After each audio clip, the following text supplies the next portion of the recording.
Chelsea, I'm so excited to have you here today. This is going to be such a good conversation. I've been dying to have it, so I'm really excited for it. But before we get into our topic, can you just tell the people who are listening a little bit about you, who you are, and what you do?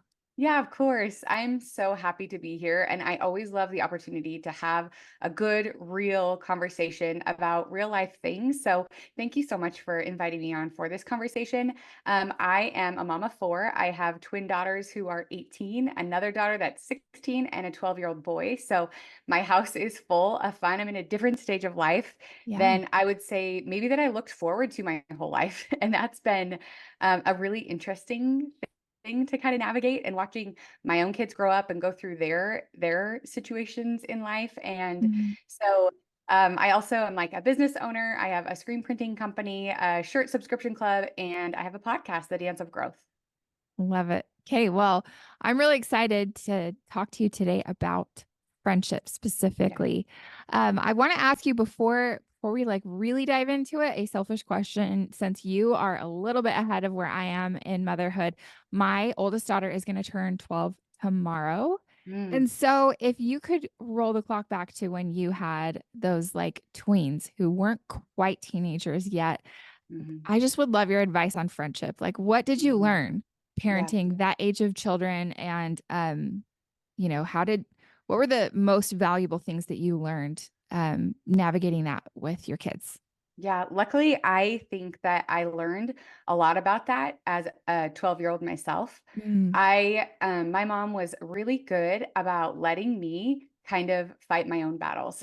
yeah. And I say fight my own battles. I think maybe because there were six of us, so there was a lot of, confrontation and then work through forgetting, forgiving, all of that was Hmm. naturally happening a lot.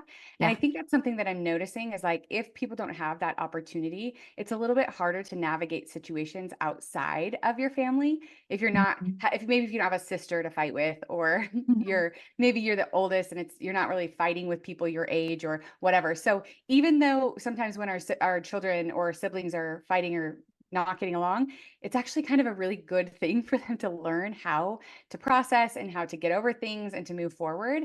I had a lot of friends whose parents would be really quick to just jump right in and just be like, sit us down and try to like, what's going on and why did you do Mhm. this? And talking back and forth to each of the friends, and all of us are just sitting there like, this is so uncomfortable. I don't like this. And my mom would be like, okay, well, here's a phone, like give her a call and talk to her, right? Yeah. And there were some ways where I feel like I maybe could have gotten a little bit more support of how to navigate certain situations, but I do have so much gratitude for the belief in myself that I could handle situations with my friends, and I didn't Mm, necessarily always need to call in a grown up to fix the problem. Now, are there yeah. situations where maybe a grown up should be involved? Yes, but luckily I didn't really have any of those. But there were times where other parents were heavily involved. So as I stepped into this role of parenting, my twins, they're kind of a different story because they always have had each other. And Mhm. so they kind of just work through everything together and they kind of just have always done their thing. But I did have with my Ella, she's my middle child, and she in about 12, 13 years old, she one night asked me to come to her bedroom Mhm. and I went down there and she was just sobbing. Oh, And I was like, "Oh my goodness, like what's the matter?" And she had these friends. They were in a Spanish immersion program together, so they truly went to all of them elementary school, like in the same classes. Like these were mhm. her friends. And they got to this point in seventh grade. One day after lunch, they sent her a text and they said, not to be rude, but we just don't want to be your friend anymore. And, in those moments when you're with your child and they're hurting and they're crying, and these girls, for no reason really, are saying, we just don't want to be your friend anymore. And you see her crying, it's easy to go to anger or to blame or, to want to like tell your daughter, like, they are jerks. Don't ever talk to them again. Like, this is terrible. I can't believe they did this to you. But if you sit for a minute and think about what you did in that moment, if that's what your response was, or your reaction was, then she believes that there is no more hope for her, that, everybody is out to get her, that it was so terrible and rude and awful and all these negative things. And we just put more fuel on the fire. Yeah. So instead, in that moment, I was like, I'm so sorry they hurt you. Mhm. Like, that must feel really terrible that they said that to you and didn't really give you an explanation or why, and that must feel bad because I'm guessing that maybe you're wondering what you did wrong. Yeah, Yeah. and, like, is there anything that comes to mind that you did wrong? No, nothing. Is this a feeling you would ever want someone else to feel? Mm. No. So I'm asking her these questions, and Yeah. I'm saying, "It's actually a really good thing that you don't know, like, you can't understand why they would do this." Because what that tells me is that you're someone who is a loyal friend, that you're Mhm. someone who wants to work through things that might be hard. It tells me that you're someone who really values relationships and connection. And so maybe we just need to look at for some new friendships. And so I asked her the question, are there any fun girls that you've noticed at this new school that you're at that look like they might be fun to hang out with, that are friendly, have been friendly in class? And she's like, yeah, I can actually think of a few. And I was like, let's invite them over on Friday. Like, do you want to invite them over on Friday? And she was so brave and she did. And those have been her very best friends for the last 3 years. And everything changed Oh, just because, number one, she was willing to talk to me about it. I'm yeah. so grateful for that because our kids need to know that they are safe to be able to come and talk to us. I'm Yep. so glad that I didn't feel like I needed to call their parents and text their parents and make it all of the problem about them, because then we're just still stuck in the problem. Yes. And I wanted to give her some confidence. I wanted to give her some, like, value. And I also wanted to say, like, I'm so sorry this happened to you, and Mhm. also give her permission to say that, how do I want to treat other people? Yeah. Do I want to be this type of person that would hurt someone in this way? Because then she can control that. She can control all the things we talked about. Oftentimes we want to just get into all the things we have no control over. So I hope that answers your question. But Yes. that's kind of what I've learned. Yeah, that's such a good response, and, um, the thing I love about that too, where you went with her to, would you ever want someone to feel this way? Is I think that I try to remind my kids and even myself, when you go through these things, it creates who you are, and you wouldn't be the same compassionate or kind person if you didn't have these experiences. Yeah, If we were absolutely. all just like little porcelain dolls that didn't ever chip or get Yeah. broken or hurt or anything like that. So I love that perspective. The reason why we're talking about this is a couple days ago, or last week, I don't know, you were talking about a friendship breakup. Yeah. And that really like, I don't know, I heard that and thought, "Oh, I really wanna listen to this," because it's something everyone has been through, Mhm. and or most women I feel like have been through. And interestingly too, right after that, I had a friend call me and say, "Corinne, I need you to talk me through this. I need to break up basically with my best friend." Mm, And so that was a really interesting conversation that I had with her about how she had created this very or they together had created a very codependent relationship where it was like, we do everything together. We have to go everywhere together. Our kids have to do everything together. And it was becoming really unhealthy and not taking this friend of mine where she wanted to go in life. mhm, And so she had to really like pause and reevaluate and decide, like, this is not, you know, helping me to become the person I want to be. mhm. But it was really hard. So, we talked through like the codependency side of that, but Yeah, I really want to hear your perspective, your story, and why you were talking about this the other day yeah. on your stories. Okay, so I had this friend, and it was actually really exciting to have a friend who shared a same creative like mind as me, and it was like really fun, and there were so many fun things. We were also growing babies together at the same time, and so it was nice to have someone who could relate to what you were going through in parenting, in growing these children and raising these children, and also for them to have these built-in friends, right? So you're Mhm. bringing your creative side of your life and your business side of, or your family life, and your husbands are connected, and then something happens and you are faced with a decision of, like, is it okay for me to stay in this friendship, or Yeah. is this friendship something that I need to walk away from? Mhm. And for me, it was very clear that it had come to a point in a friendship where I had to remove myself and I had to remove my family. Yeah. And when you are in that stage, I just want to say it's so hard. It is Mhm. absolutely so hard because, we don't realize how connected we are in our friendships Yep. through text messaging, through Instagram, through, right? Through showing up at each Mhm. other's houses, drink drop-offs, or when you're shopping and you're like, "Do you like this one or this one?" And that Yeah. was the thing I didn't realize was, like, I didn't realize just how intertwined our lives were. So there was this whole Mhm. deconstruction of, oh, don't text her, like, don't talk to her. Nope, you can't ask that question. It was almost like a rebuilding of myself Mhm.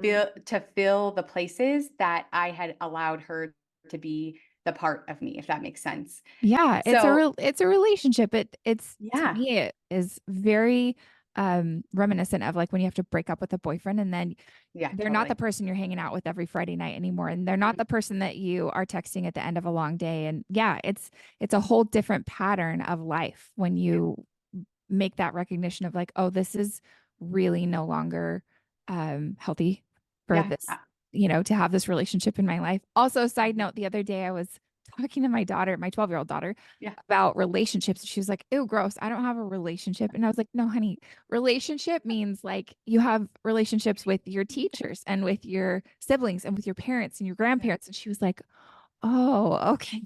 But I was like, it's actually yeah. very similar in that, like, these are all just human interactions that you're having Mhm. with people on different levels. But to your point, I think that is it. It can be kind of shocking to realize like how sometimes we can get very intertwined with people Yeah. in so many different facets of life.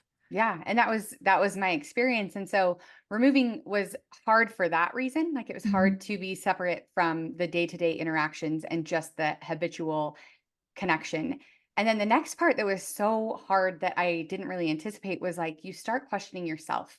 Mm. And I think this is true in everything in life. When we make decisions that are hard decisions, it's really easy to go, listen, this feels like the right decision. Yes, let's move forward. And then you move forward and you're like, then you panic, right? Yep. And I found myself panicking like, am I a bad person? Mhm. Am I someone who doesn't actually know how to like look past flaws? Am I someone who is unforgiving? Am I someone who like does it who is judging harshly? Like, I'm just trying to figure out where I am, and internally I'm like, no, because I didn't want to choose Right.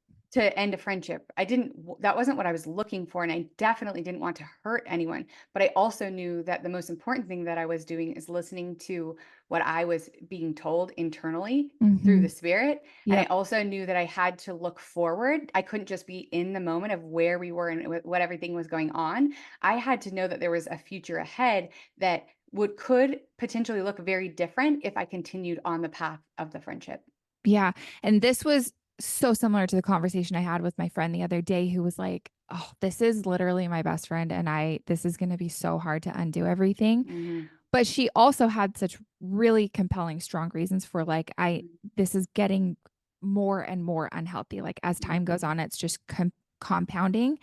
And, one thing that I think really helped her, which is also a similar point to what you just made about like the future, she started doing that same thing of like, gosh, I feel so bad. This is going to be so hard on her. I know it's the right thing for me. This is going to be so hard for her. And I just said, you need to stop though and just think about, is this actually going to serve her best for you to continue in this very, very codependent relationship where you're enabling behaviors that you don't agree with? Mhm. Um, do you want to do that? Or do you think that, I mean, sometimes for people like, stopping the enabling is the best Mhm. thing you could ever do for them because they're going to either have to grow and get better, or, they might get bitter or they might stay stuck. But either way, like you enabling the continuation of that unhealthy pattern and an unhealthy relationship isn't doing them any favors either. It's not just about you Mhm. and what's best for you, but it's also like if you're part of a codependent dance of unhealthy behaviors in a relationship, then you're also not doing the other person any favors by continuing that. Agree with that wholeheartedly. Yeah, yeah, but it can be really hard. So what did that look like for you as far as like, um, I'm curious specifically about the loneliness factor because I feel like Mhm. everyone goes through that at first when Mhm. you are changing things, whether it is like Mhm. a romantic relationship or a friendship, in this case that we're talking about. Yeah, I started paying attention to where I was feeling lonely because obviously I Mhm. had my husband, I had my kids, I Yeah. have my sisters, I have other friends, and it's interesting that I didn't realize how much specific individuals fill little different buckets of our life or different needs Mhm. that we have. And Yeah. so I had realized so much that this friend was filling a creative bucket for me, if you will. Like Mm. our brains worked so good together and it was so fun. Like we could dream and we could design and we could do all these really fun things together. And that was like so fulfilling to have someone who could kind of understand that. And so when I started noticing that I was like really lonely in that way, I just started inviting other people into that creative space that hadn't been before. People that like my Mm. sister, maybe she wasn't the person who I went to, but I noticed I was feeling lonely and I noticed that I wanted someone to be in a creative space with me. And so I just started inviting and I started also looking for new friendships of people Mhm. who were interested in certain things, other business owners that were in a creative type of business and making connections with them and having conversations. So knowing that like all hope isn't lost in the loneliness, I definitely acknowledged it and I definitely grieved it for a really long time. And still even now, I could look back on things that I could be sad about missing from that friendship, but I Mhm. also have a lot of peace in knowing that I made the right decision for me. Right. Yeah, that's so powerful. And I love what you said too about like just making an effort because I think that with friendships across the board and loneliness, like combating that loneliness is usually not about being a victim, but being, someone who takes action. And that's where I see when I see people who have tons of friends and really great friendships, it's Mhm. usually because they're making an effort. They're the ones Yeah. that are calling people up and making things happen and taking the effort and energy to put things together. So tell me more about, how you've done that in your life and how you've created friendships, based on like putting a little effort into it. Yeah, absolutely. I also want to just say too, from an outside perspective, you'll see a lot of people surrounded by a lot of people, and you just assume that they just are living their best lives and they never feel lonely and Mhm. they're right. Yep. And the truth is that we all experience loneliness in different Yes. ways. And Yeah. it is like when I have 100 friends around me, I have felt lonely in some way. And when Mhm. I have one friend around me, I have felt lonely in some way. And so I think knowing first of all that we're all experiencing loneliness, but it is our job to look for opportunity to feel a little bit less alone. Actually, just last Saturday, I woke up and I was feeling really lonely. I had two speaking gigs that I was traveling by myself and showing up by myself. And there's a lot of people in the rooms and there's a lot of people there, but like I still just felt really alone. And I Mhm. actually woke up that morning and I was like journaling and I was praying and I'm like, I just feel so alone. And okay, there's something to learn in being alone. I think there's something that we can learn. Like, what can we learn in this season of loneliness? But then as soon as I ended my journaling and kind of moved on with the day, like I randomly got a text from my sister of love and support. And I randomly pulled off of an exit and went into a store and I ran into people who don't live in Utah that were there visiting, friends that have shown love and support throughout my whole entire life. They knew where Wow. they knew where I was going that day. A Mhm. Marco Polo from another friend of like showing support in that way. And I was just like, by the end of the night, I was just so overcome with gratitude and peace and saying, like, we can tell ourselves that we're alone, but also we can ask to not feel alone. And then we can be open to however that shows up.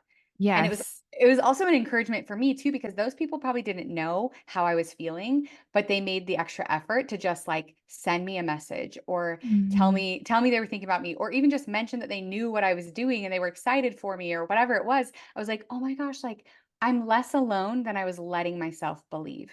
Yeah, that's so true. I love what you said about like letting it show up however it comes. And I also was thinking about when you were talking about how you had this important thing to do that day and that you felt kind of covered in loneliness that gosh, for me, a lot of times, the more important the thing is that's coming up that I need to do, the more, opposition I feel and the adversary, the enemy, whatever you want to call it, is going to try to make you feel, you know, like even before when you were talking also about you knew it was the right thing to do to break off Mhm, this friendship and then you started to second guess yourself, mhm, the more important that decision is, the more important that thing is that you have to show up for, the more likely you're going to feel opposition to it and feel in the form of loneliness or self doubt or whatever. And I think it's really important to recognize that that doesn't mean it's wrong. It doesn't mean that you are bad or that you're doing something wrong. A lot of times it just means that it's something you have to push through, Mhm. and see it for what it is. But I mean, how cool that you had all of these little things show up in your life where you felt loved and you felt supported. And um, I love what you said too about like you just have to ask to not feel lonely because, um, sometimes I think as women, as moms, it kind of feels like there's so much pressure to just do it all yourself, figure it all out yourself, like be the superhero. And it's okay to, to ask whatever, ask God, ask your friends, for the support you need. I had a friend who a couple months ago, she put on her Instagram stories. You know how you can do it just like your close friends. Mhm. And she put a story up and she was like, I'm moving today and I feel so overwhelmed and I just need someone to show up for me. Like, I just need some help. And I was like, that is so brave. I loved that she felt comfortable doing Yeah. that. And it was on a day that was super busy for me with work. But I messaged her and I was like, hey, I want to bring you dinner. I can't make you dinner. So it won't be homemade, but I want to bring you dinner. And I brought her a big Yeah. salad that I picked up from a restaurant. And Perfect. she and I just had this like moment where um it was just really like beautiful raw friendship of like I got so much out of it too. Like I got to show up for her and she got to receive that. And that would not have happened if she wouldn't have asked for it, like you're saying, you know? Yeah, absolutely. And the other perspective that I have of that for her is like she took care of herself too, because I think the other thing that's so important is like the friendship that we offered to ourselves. And she knew what she needed and she was willing to be courageous enough to ask for help. And I think Yeah. that's being a friend to yourself because we show up in friendship kind of how we're in a relationship with ourselves, which is something I talk Mhm. about often. And I think is one of the most important things that we can work on is because if she believed she wasn't worthy of help or nobody had time for her Mhm. to help her or nobody wanted to help her, then that would be the message that she's telling herself over and over Yep. again. So she's Don't be not going to be annoying. yeah, Yeah. don't be annoying. You're annoying. Yeah, you people don't have time. They're busy. They don't want to show up for you. She could have just sat back in resentment being like, I can't believe nobody knows I need help. Yeah. But she was a real true friend to herself who saw herself in need and was willing to put that out there like, "Hey guys, it's me. I could really use some help." So she builds trust with herself there and it's so beautiful. And then she also says to her friends, "I trust that when I ask you, you'll show up for me because this is really vulnerable for me putting this out there." And then you guys showed up for her because of the kind of people that you are. Like such a beautiful example.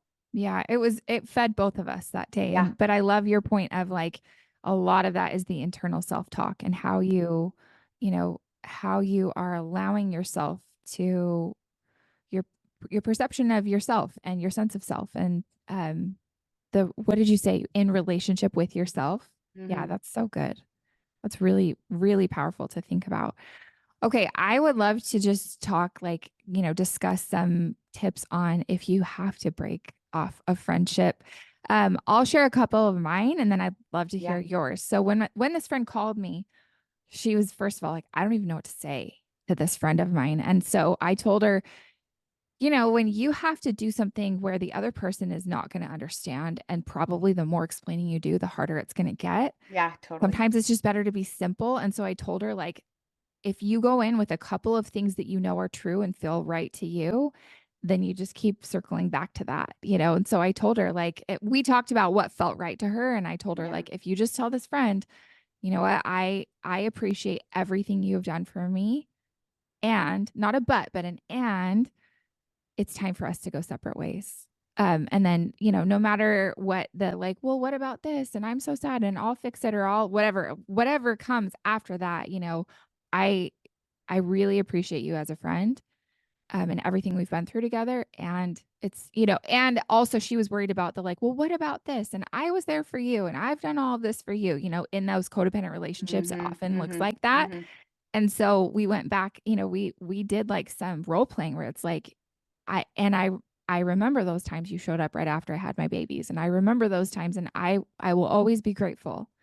Mm, I think it's time for us to go our separate ways. We just mhm. like repeated that over and over. So she knew, she felt like she had role played it. She knew what to say. Cause I think sometimes being a good person, you get into those situations and then you start over explaining. And then it's like, Totally. you go down rabbit holes that aren't going to change the Mhm. situation. And so we did that. And then the other thing that I told her, I was like, it's you are always going to be better off not saying bad things about other people. Like it's never going to Totally. you look good to say something bad about someone else. So I was like, if you can tell her and say this with integrity, I will Mhm. always speak kindly of you. I will never speak Mhm. poorly of you. You never have to worry about that. Mm. Um, then you're going to have a much better chance of ending things amicably. And I was like, you can't control what she says. You can't control how much she wants to say her side of the story. But I was like, then you have to back it up. Then you have to really, like, if people ask, say, Mhm. like, you know what? It just was time for us to go our separate ways. And you leave it Mm. at that. You're going to have a much better outcome than if you rope everybody in and you want to like tell your side of the story and then she's telling her side of the story. It's just going to cause unnecessary hurt and conflict. So those were kind of like some of my tips, but I Mhm. really want to hear now like what your tips are for someone who's like, okay, I know it's time and this relationship is really not healthy anymore and I need Mhm. to break ties and move on. Yeah, I love those both so much. And interesting enough, this morning I saw a quote that said, "The best fighters are never angry." And Mhm. I actually thought that was really interesting. And not that we're even going into like we're fighting category, but it's true. If you think about going into a conversation and you're angry and you are coming to fight in anger, it's not probably going to go very well. And what I Yeah. heard in your voice and in your examples was a lot of like calmness and a lot of Mhm.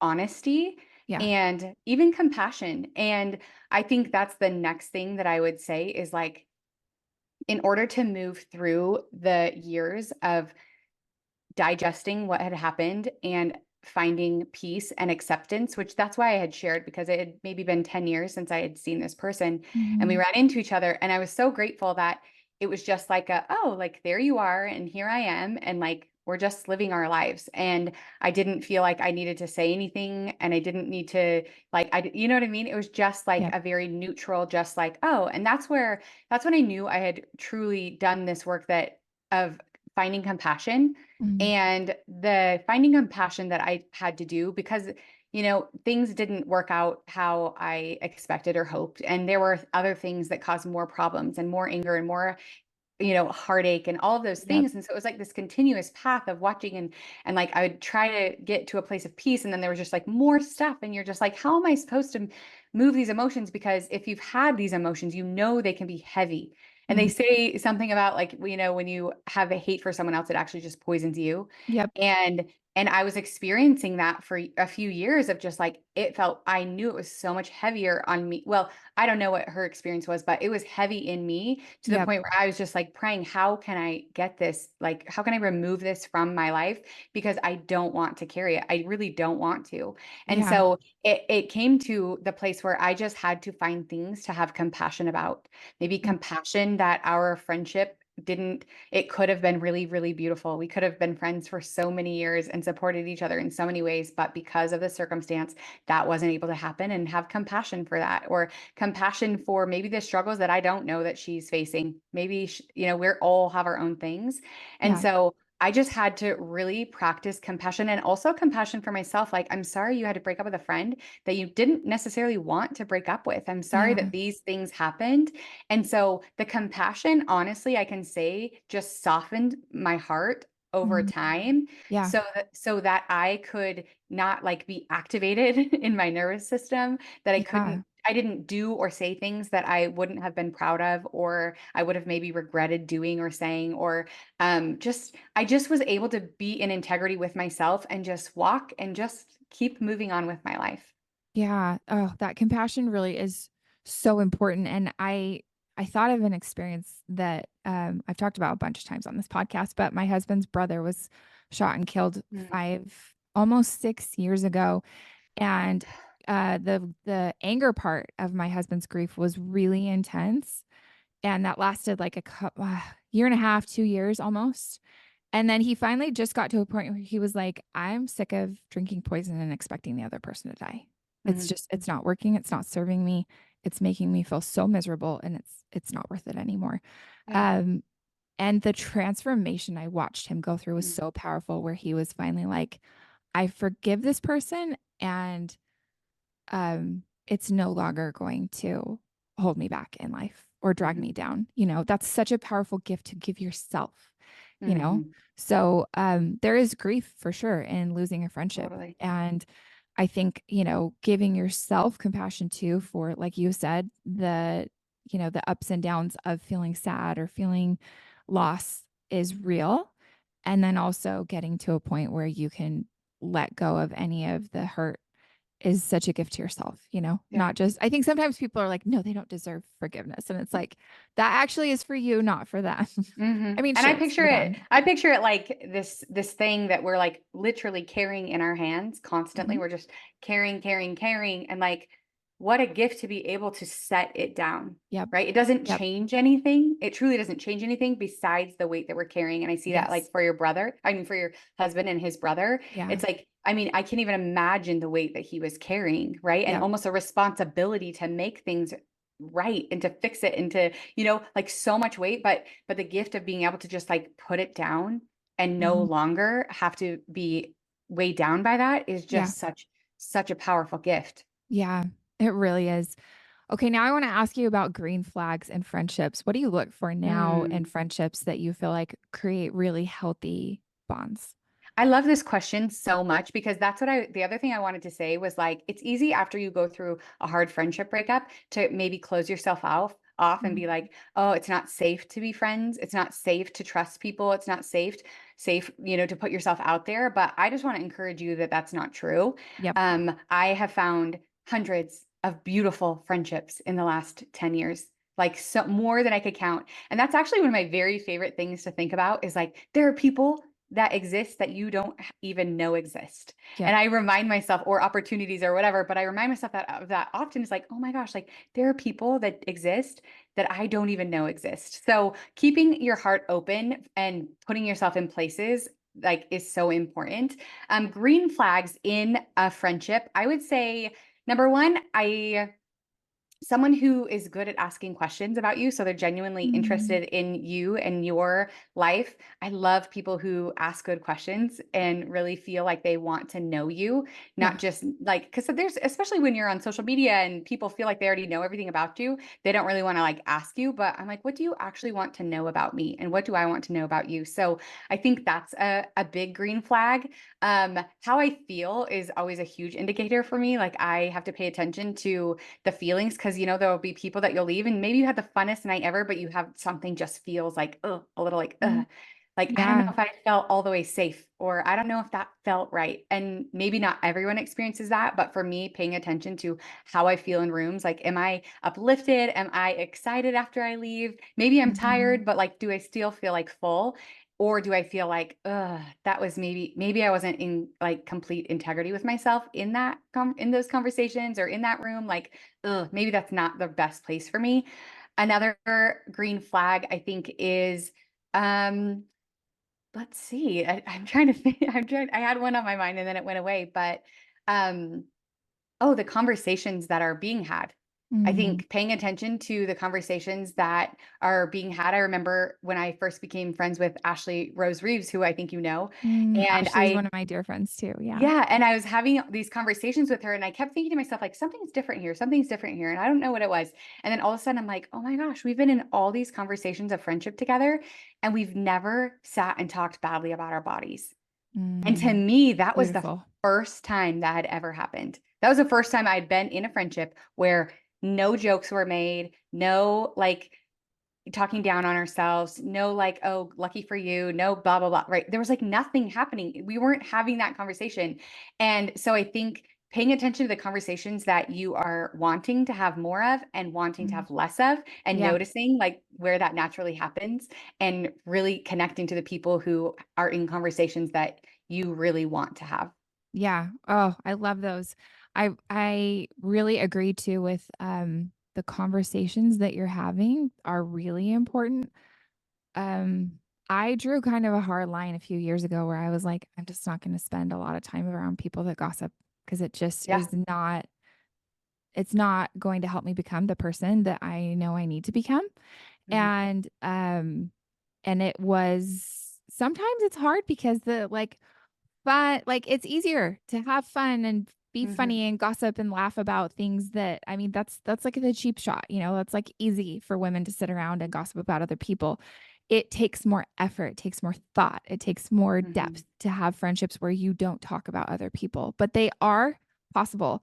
And I would say in the last 10 years, especially the last like 6 or 7 years, where I've been really, really intentional about that, it has been so rich and such a blessing for me to have friendships where I don't ever worry about when I get up to go to the bathroom if my friends are talking about me. Totally. When I walk away and come back to sit down at lunch or Totally. whatever it is.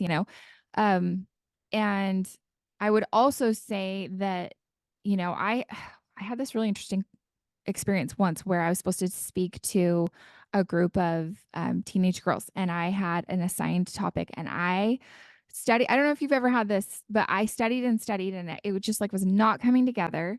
And I worked really hard on it for a few weeks. And then the day of, like a few hours before, I had this very strong impression that I was supposed to talk about friendship. Mm. And, I texted the leader who had asked me to come speak, and I said, I feel like I'm supposed to talk about this." And she was like, "Great, go for it." And so this talk just came together in, like, a matter of an hour and a half, Mm. and it was all about how, like, Jesus was very picky with his friendships, and Yeah. he did not let just anybody into the inner circle. And, Mhm. a lot of people will say, like, "Oh, Jesus was friends with everyone. Jesus accepted everyone." That is true. He was friendly with everyone, but he wasn't best friends with everyone. And there were the 12 best friends who Mhm. or the close inner circle of friends who he made sure that when he invited them that they didn't have to be perfect, they didn't have to look Mhm. just like him, they didn't have to like they were all different, but the one common thread was they were all on board with his ministry. They were Mm. all on board with the same thing. And for me, Mhm. deciding that like my top priority in friendship would be with women who want to talk about their faith and their belief. And it doesn't all have to be the same. Like Yeah. genuinely, truly, it doesn't all have, we don't Mhm. all have to be the same, but that they respect that, they prioritize that, they care about that. That has also made my quality of friendships so much deeper because those are the things that we really bond over Yeah. our faith. And that might not be the same for everybody else. Maybe it's like I just want to have be surrounded by friends who really respect like my work ethic and that I'm working really hard toward these goals in my career. And you would want to surround yourself with other people who Yeah. aren't like, oh, you really have to work more, or is that Mhm. you really think you're going to achieve that thing? Like Yeah. it might be a different priority. There's not one that's like correct and the other one is incorrect. But I think that being intentional about like, okay, who am I trying to become? And are the people I'm surrounded by Yes. helping me to do that? That's what Jesus did. He was like, Yep. okay, I've got a limited amount of time here. I Totally. got to get some stuff done. And I got to make sure the people that I'm surrounded by are on board.